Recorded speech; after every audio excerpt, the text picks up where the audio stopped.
A crisis is brewing in the healthcare sector, that is the collective diagnosis of doctors across the country as patients continue to delay their surgeries and ignore illnesses. Regular health visits have become irregular, elective surgeries are getting pushed, and in some cases delay is causing the ailment to worsen. People are still scared to visit an eye specialist, a dentist or even a physician as they feel exposure to the virus is a risk that they are not willing to take. There are patients who are naturally skeptical to come and visit a hospital or any hospital for that matter. We as doctors also need to take a lot more precautions. One, that the patients should not contract the disease who are coming down to the hospital, and the second is that as doctors we should also not contact the disease because we're seeing all these patients. So there is a risk to doctors as well, and because the tears are being left over onto the machines, the patients coming in, if we're using the same machines for everybody, though we're sanitizing them. So there is definitely a threat. Not just an eye specialist, in many cases people were refusing to visit the doctor and the hospital as a follow-up visit for their ongoing treatment.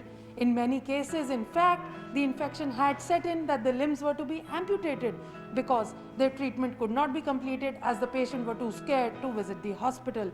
In some, it was a matter of no return.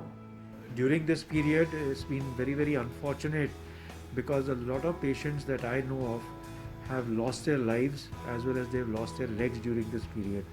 Patients were very scared of coming to the hospital, and there were a few patients who had this aneurysm where there was a ballooning of the artery, and in spite of one of my patients was from Shimla and he could not make arrangements to come out here, and while being moved out here he lost his life. The story is no different for a dentist.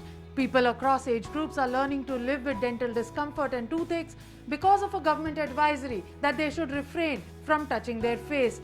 Dentists feel that they have been advising patients that there are proper safety measures and safety protocols in place along with sanitization, and dentistry being something that cannot be treated forever through telemedicine. The advisory from the government was that only emergency dental services should be provided and regular treatment which generates aerosol should be avoided. Old age as well as the young children are more susceptible to certain dental conditions, and as we all know that a child's not sleeping at night due to intense pain can be really troublesome, not for the child but for the whole family in itself. Forget about visiting a specialist. The visits to a general physician is now rare.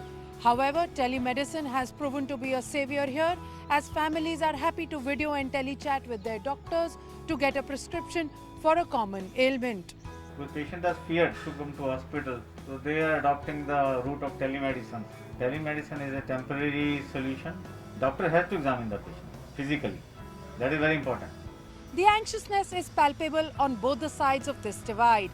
While telemedicine can prove to be only a stopgap arrangement, but it cannot replace the need of seeing a doctor for a formal physical examination. Ignoring an illness endlessly is not a solution. We may have to learn to live with COVID, but we cannot definitely live with an illness that can be cured.